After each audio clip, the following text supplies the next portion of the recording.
지난달 시중은행의 가계대출 평균금리가 사상 최저치를 기록했습니다. 웅진그룹 계열 극동건설이 1차 부도를 냈습니다. 서울과 전남, 목포를 잇는 KTX의 서울 종착역이 수서역으로 확정됐습니다. 정부가 K-팝, 한류 등을 활용한 문화 공공외교를 대폭 강화하기로 했습니다. 시청자 여러분 안녕하십니까? 생경제 현장의 최은정입니다. 코스피지수가 기관 매도로 이틀째 하락세로 거래를 마쳤는데요. 자세한 시황을 한동훈 기자 연결해 들어봅니다. 안녕하세요. 네, 안녕하세요. 예, 오늘 마감 시황부터 자세히 봐주십시오. 네, 코스피 지수가 기관의 매도와 3차 양적 완화 무용론 등장해 이틀 연속 하락했습니다. 26일 코스피 지수는 전날보다 10.97포인트 떨어진 1980.44로 장을 마쳤습니다. 전날 추가 경기 부양책이 효과가 없을 것이라는 찰스 플루서 필라델피아 연방준비은행 총재의 발언 소식이 전해졌고, 여기에 글로벌 경기 침체에 대한 우려감이 가세하면서 코스피 지수는 장중 한때 1960선까지 밀렸는데요. 하지만 외국인이 매수세로 돌아서면서 낙폭을 줄여 1980선을 지키는 데 성공했습니다. 이날 국가지자체와 투신이 각각 1,107억 원, 837억 원을 내다 판 것을 비롯해 기관이 1,712억 원치를 순매도하면서 지수를 끌어내렸습니다. 반면 개인과 외국인은 각각 1,400억 원, 306억 원어치의 순매수를 기록했습니다. 프로그램 매매는 1,941억 원치의 매도 우위를 보였습니다. 업종별로는 전기, 가스업, 의료정밀, 섬유의복, 의약품이 올랐고 건설업, 증권, 화학, 철강, 금속이 내렸습니다. 시가총액 상위 종목 중에서는 한국전력과 현대차가 상승했고요. 반면 NHN, 현대모비스, 포스코, 현대중공업, 기아차는 하락했습니다. 또 이날 극동건설의 1차 부도 소식에 GS건설, 대림산업, 현대건설 등 건설주들도 일제히 하락했습니다. 상한가 5개 종목을 포함해서 278개 종목이 상승했고 하한가 1개 종목 등 550개 종목이 하락했습니다. 총 거래량은 11억 9,012만 주, 거래대금은 4조 7,301억 원을 기록했습니다. 예, 앞서 말씀하셨듯이 오늘 중견건설업체인 극동건설이 1차 부도를 발표하면서 웅진그룹주들이 일제히 큰 타격을 받았었죠. 예, 웅진그룹이 계열사인 극동건설의 1차 부도 쇼크로 동반 급락세를 보였습니다. 웅진그룹의 지주사인 웅진홀딩스는 오늘 가격 제한폭인 14.99%까지 떨어진 3,600원의 장을 마감했습니다. 웅진홀딩스는 장 초반 웅진폴리실리콘의 매각 기대감으로 한때 13% 이상 급등하기도 했는데요. 극동건설의 1차 부도 소식으로 급락세로 돌아섰습니다. 그리고 10시 40분께 하락세로 방향을 바꾼 이후 내내 약세를 면치 못하다가 결국 하한가를 기록했습니다. 웅진케미칼과 웅진에너지도 각각 이날 11.32%, 12.43% 하락했고요. 웅진싱크빅도 13.39%나 떨어졌습니다. 최근 사모펀드 MBK 파트너스에 매각됐던 웅진코에이는 1.39% 하락하는 데 그쳐 그나마 영향이 적었습니다. 이날 웅진그룹주가 동반 급락한 것은 계열사인 극동건설이 전날 만기가 돌아온 어음 150억 원을 막지 못해 1차 부도를 냈기 때문입니다. 극동건설은 지주회사인 웅진홀딩스와 자금 지원 여부를 논의했지만 웅진홀딩스 역시 여력이 없는 상황인데요.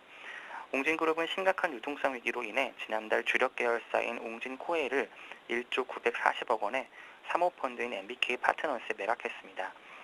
매각 자금이 28일에 입금될 예정이지만 웅진홀딩스로서는 현재 극동건설의 자금을 지원할 여력이 충분하지 않습니다. 또 웅진코에이가 보유한 웅진케미칼 지분 46.3%를 되사오는데 대략 2천억 원이 필요한데요. 여기에 웅진폴리실리콘에도 자금 지원이 필요해 현재 웅진폴리실리콘을 매각 대상으로 선정해 시장에 내놓은 상황입니다. 전문가들은 이처럼 웅진그룹의 자금 사정이 여의치 않은 데다 주요 계열사들의 실적도 좋지 않은 상황이어서 앞으로 주가도 부진을 면치 못할 것으로 보고 있습니다. 이혜린 KTB 투자증권 연구원은 지주회사인 웅진홀딩스가 유동성 부족에 시달리는 데다 웅진싱크빅, 웅진에너지 등 주요 계열사의 수익성이 악화되고 있어서 웅진그룹주들의 전망이 좋은 편이 아니다라고 분석했습니다. 예, 이날 극동건설의 1차 부도로 대형 건설사들의 주가도 일제히 내림세를 보였습니다. 어땠습니까? 예, 오늘 건설업종 지수가 전날보다 1.83포인트 떨어진 164.31을 기록해 전체 업종 지수 가운데 가장 큰 폭으로 떨어졌습니다. 개별 종목들도 대림산업이 3.29% 떨어진 것을 비롯해 현대산업, GS건설, 현대건설, 삼성물산 등이 줄줄이 떨어졌는데요. 이날 대형 건설주들의 약세는 글로벌 경기 침체에 따른 수주 지연과 부동산 경기 부진 속에서 극동건설의 부도 소식마저 겹치면서 투자 심리가 위축됐기 때문으로 풀이됩니다. 다만 전문가들은 2, 4분기에 지연됐던 해외 수주가 올해 말을 기점으로 다시 늘어날 것으로 보이는 데다 정부도 계속해서 부동산 부양 대책을 내놓는 점을 들어서 대형 건설사에 대한 투자 매력은 여전히 유효하다고 지적하고 있습니다. 강승민 NH농협증권연구원은 대형 건설주의 경우 해외 수주가 중요한 비중을 차지하는데 최근 중동이 경기 부양책을 내놓으면서 국내 건설주들의 수출 경쟁력이 높아지고 있는 상황이라면서 연말부터 내년 상반기까지 해외 수주 모멘텀이 지속될 것으로 보여 대형 건설주의 상승 여력은 충분하다고 전망했습니다. 예, 오늘 증시 관련 소식 한동훈 기자에게 들어봤습니다. 고맙습니다. 네.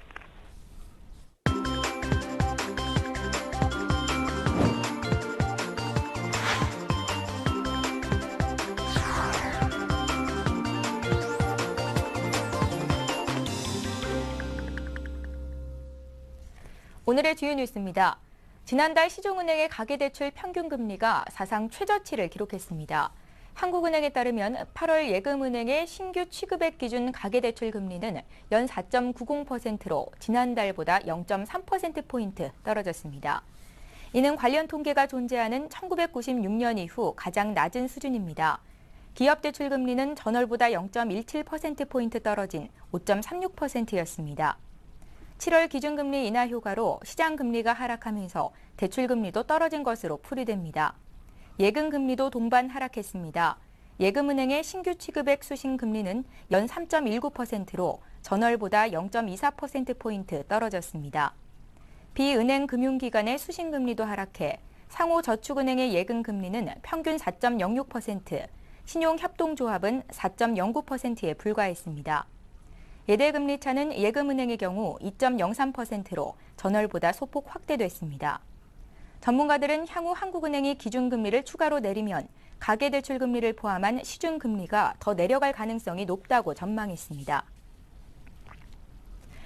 웅진그룹 계열 극동건설이 1차 부도를 냈습니다. 시공능력평가 순위 38위인 극동건설은 지난 25일 만기도래한 어음 150억 원을 결제하지 못했습니다. 웅진홀딩스는 극동건설의 최종 부도 처리를 두고 주 채권은행인 신한은행과 협의 중이지만 법정 관리를 신청할 가능성이 높습니다. 웅진홀딩스는 현재까지 극동건설에 약 1,600억 원을 대여했으며 프로젝트 파이낸싱 차입금에 대한 지급 보증도 선 상태입니다. 극동건설이 끝내 부도를 내면 웅진홀딩스가 대신 차입금을 갚아야 하기 때문에 그룹 전체로 위기가 확산될 수도 있는 상황입니다. 한편 오는 10월 말로 예정된 하나건설과 극동건설의 동탄 2신도시 분양도 차질을 빚을 것으로 전망됩니다. 서울과 전남 목포를 잇는 KTX의 서울 종착역이 수서역으로 확정됐습니다. 서울시 도시계획위원회 분과위원회는 오늘 회의를 열고 KTX 수서역에 대한 개발 제한구역 관리 계획을 조건부로 통과시켰다고 밝혔습니다. KTX 수서역은 2014년 12월 완공될 예정이며 수서역 환승센터와 인근 역세권 개발 사업은 2018년까지 이뤄집니다. 수도권 KTX 사업은 한국철도시설공단이 3조 9천억 원을 투입해 2015년 개통을 목표로 2010년부터 추진해온 사업으로 현재 수서역을 제외한 모든 구간에서 사업이 추진되고 있습니다. 한편 서울시는 KTX를 삼성역과 서울 경기 북부까지 연장하는 방안을 국토해양부와 중장기적으로 검토하기로 합의했다고 밝혔습니다. 정부가 K-팝, 한류 등을 활용한 문화 공공외교를 대폭 강화하기로 했습니다. 외교부는 미디어 홍보와 문화 교류 등을 지원하기 위한 공공외교 역량 강화 예산 50억 원을 이번에 새롭게 편성했습니다. 외교부는 한류 열풍이 불고 있는 제3세계권 신흥시장에서 K-팝, 한국 음식, 태권도, 한국어 퀴즈 대회 등을 한데 묶은 복합 문화 행사를 수시로 개최할 계획입니다. 대기업들의 기부 금액이 5년간 2배 가까이 늘었지만 기부금의 40%는 자사 출연재단에 집중된 것으로 나타났습니다. 한국기업지배구조원과 전국경제인연합회 등에 따르면 국내 대기업의 사회공헌 비용은 2005년 1조 4천억 원에서 2010년 2조 8,700억 원으로 증가했습니다. 기업들의 기부금은 많이 늘었지만 자사출연재단으로서의 기부 비중이 여전히 높은 것으로 나타났습니다. 이 기간 기업들의 기부 금액 중 평균 40.6%가 자사출연재단에 몰렸습니다. 특히 대기업들이 현금보다는 주식으로 기부를 하면서 기부가 경영권 방어 수단으로 이용되고 있다는 지적도 나오고 있습니다. 이에 따라 전문가들은 재벌 소속 공익재단이 외부 단체와 협력해 투명하고 적극적으로 사회 공헌 활동을 할 필요가 있다고 조언했습니다. 센카쿠 갈등으로 일본의 대중국 수출이 연간 1조엔 정도 감소할 것이라는 전망이 나왔습니다. 산케이 신문에 의하면 다이아 종합연구소는 센카쿠 영유권 분쟁으로 일본의 중국에 대한 수출이 연간 1조엔, 우리 돈으로 약 14조 4천억 원 감소할 것으로 추정했습니다. 이는 작년 일본의 대중국 수출액의 약 8%에 해당합니다. 이 외에도 중국 내 일본 공장의 조업 중단과 중국 관광객 감소 등을 고려하면 일본 경제에 미치는 악영향은 더 클 것으로 예상됩니다. 또 일본 자동차 회사들이 잇따라 중국 내 생산량 감축에 나서고 있습니다. 도요타 자동차는 10월 한 달간 중국에서의 자동차 생산을 일시 중단키로 했습니다. 닛산 자동차도 27일부터 중국 합작 회사를 통한 자동차 생산을 중단하겠다고 밝혔습니다. 예, 요즘 강남 스타일이라는 노래가 인기를 끌면서 가수 싸이가 전 세계적으로 화제를 끌고 있는데요. 그 수익 효과도 만만치 않다고 합니다. 오늘 뉴스 현장에서는 싸이 효과가 과연 얼마나 대단한지에 대해서 자세히 살펴보겠습니다. 조민규 기자를 연결해 볼게요. 안녕하세요. 네, 안녕하세요. 예, 싸이 효과 현재까지 금액으로는 얼마나 될까요? 네, 가수 싸이가 2달여 만에 직접적으로 벌어들인 수입은 어림잡아도 100억 원을 넘어서는 것으로 집계됩니다. 세부적으로 살펴보면 우선 싸이는 지난달 국내 공연을 통해 30억 원 가량의 매출을 올렸습니다. 또 현재 LG U+ 등 총 10편의 광고 계약을 체결해 광고 수입만 해도 40억 원에서 50억 원에 이를 것으로 보입니다. 음원 판매 수익도 만만치 않은데요. 강남 스타일이 수록된 6집 판매량은 5만 5천여 장을 기록 중으로 장당 12,000원으로 계산하면 6억 6천만 원입니다. 이 밖에 아이튠즈 다운로드 판매 수익과 유튜브 클릭수에 따른 매출이 10억 원 이상, 싸이 강남타올, 싸이 티셔츠 등 상품 판매량과 방송 출연료 등이 포함된 기타 매출 역시 10억 원을 넘어서는 것으로 집계됩니다. 예, 싸이의 소속사인 YG 엔터테인먼트가 가장 큰 수혜자로 떠오를 것 같은데요. 정도가 얼마나 됩니까? 네, 현재 증권가에서는 올해 YG 엔터테인먼트의 매출이 10% 이상이 싸이에서 나올 것이라고 분석하고 있습니다. 교보증권에 의하면 올해 YG 엔터테인먼트의 총 예상 매출액은 싸이 열풍에 힘입어 지난해보다 40% 이상 늘어난 1,100억 원, 영업이익은 54% 증가한 267억 원에 이를 것으로 전망됩니다. 특히 당초 YG 엔터테인먼트와 계약 당시 싸이가 이처럼 열풍을 일으킬 것이라고 예상하지 못했다는 점에서 YG 엔터테인먼트 입장에서는 부가적인 수익으로 인식될 것이라는 것이 전문가들의 의견입니다. YG 엔터테인먼트의 기업 가치도 덩달아 상승하고 있는데요. 정유석 교보증권 연구원은 최근 보고서를 통해 YG 엔터테인먼트에 대해 투자 의견 매수를 제시하며 분석을 시작한다며 싸이의 미국 시장 성공 가능성이 큰 만큼 YG 엔터테인먼트에 프리미엄을 부여한다고 밝혔습니다. 예, YG 엔터테인먼트의 주가도 최근 들어서 급등했는데요. 얼마나 올랐을까요? YG 엔터테인먼트는 지난달 초 싸이의 유튜브 동영상이 미국 CNN에 소개되면서 주가가 급등하기 시작했습니다. 싸이 음반이 발매되기 직전인 지난 7월 13일 47,000원대에 불과하던 YG 엔터테인먼트의 주가는 현재 86,600원까지 급등한 상태입니다.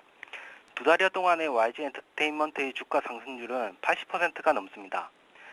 주가 급등에 YG 엔터테인먼트의 최대주 주인 양현석 씨의 지분 가치도 급상승했습니다. 총 35.97%의 지분을 보유한 양 씨의 주식 평가액은 오늘 종가 기준으로 3,433억 원에 달합니다. 양 씨는 지난 20일 처음으로 SM 엔터테인먼트 최대 주주 이수만 회장을 제치고 연예인 주식 부자 1위에 올라섰습니다. 이후 SM 엔터테인먼트의 주가가 지지부진한 동안에도 YG 엔터테인먼트는 상승 가도를 지속해 이들 간의 주식 가치 평가의 격차는 불과 나흘 만에 900억 원으로 벌어진 상태입니다. 예, 소속사인 YG 엔터테인먼트 외에도 싸이 테마주가 등장했는데요. 투자에 주의가 요구되고 있다고요? 네, 대표적인 싸이 테마주로는 싸이의 아버지인 박원호 씨가 회장으로 있는 DI가 바로 그 주인공입니다. DI는 반도체 장비 업체인데요. 연예 사업과는 아무런 관계가 없음에도 불구하고 단지 싸이의 아버지가 대표로 있다는 이유만으로 최근 급등세를 보이고 있습니다. DI는 오늘 전날보다 6.58% 상승한 3,885원의 거래를 마감했습니다. 싸이 음원이 나오기 직전 1,605원과 비교하면 두 달여 동안 상승률은 무려 142%나 됩니다. 특히 최근 들어 상승세가 더욱 확대되는 모습인데요. 지난 25일까지 사흘 연속 상한가를 기록한 것을 포함해 최근 열흘 중 8회 동안 오르며 총 80% 이상 급등했습니다. 금융감독원에 따르면 DI는 지난해 12억 원의 영업 손실에 이어 올해 상반기에도 15억 원의 적자를 나타냈는데요. 이처럼 실적이 주저함에도 불구하고 이상 급등한 만큼 전문가들은 투자에 유의해야 한다고 강조합니다.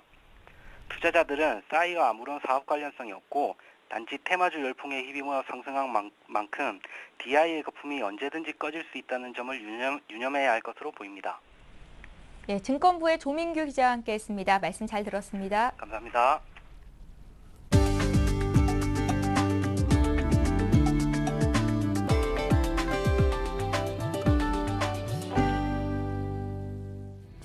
삼성전자가 갤럭시 노트2를 세계 최초로 국내에 출시했습니다.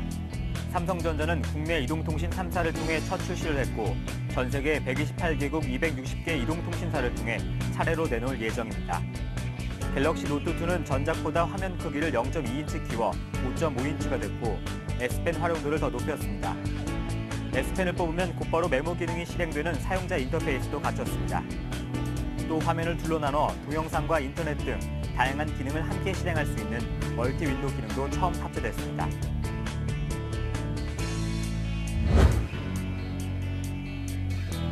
SPC그룹은 장애인 재활지원단체 푸르메 재단과 함께 장애인 직원들로 운영되는 제빵 브랜드 행복한 베이커리 앤 카페를 만들었다고 밝혔습니다. 1호점은 종로구 푸르메 센터 1층에 개점되며 제빵과 바리스타 등 실무 교육을 받은 장애인 직원 4명이 운영합니다. SPC그룹은 앞으로 공공기관과 복지시설을 중심으로 매장 태국 통화물 관리 사업의 한국기업 컨소시엄이 입찰 자격 사전 심사를 통과했습니다. 사전 심사에는 총 34개 컨소시엄이 참여했으며 이 가운데 한국과 일본, 중국, 태국, 독일 등 8개 기업과 컨소시엄이 심사를 통과했습니다. 이번에 사전 심사를 통과한 한국기업 컨소시엄은 수전공사가 주도하고 현대건설, 대림산업 등 대형 건설사가 참여합니다. 태국 정부는 방콕을 지나는 차오프라의 강을 비롯해 총 6,000km에 달하는 25개 강에 홍수 예방 등 중장기 수전 관리 시스템을 구축하는 사업에 참여할 입찰을 내년 2월 최종 결정할 방침입니다. 국내 독자 위성 기술로 생산된 북한 영상 지도가 일반에게 무료 제공됩니다. 국토해양부는 공간정보 오픈 플랫폼 V월드를 통해 북한 전 지역의 1m급 해상도로 위성 영상 지도를 무료 제공한다고 밝혔습니다. 이 지도는 우리나라 독자 기술 위성인 아리랑 2호가 2007년부터 올해까지 촬영한 자료로 만든 3천 공간 정보를 구현합니다. 북한 출신 실향민이나 북한 지역에 관심 있는 기업과 연구기관에 도움을 줄 것으로 기대됩니다.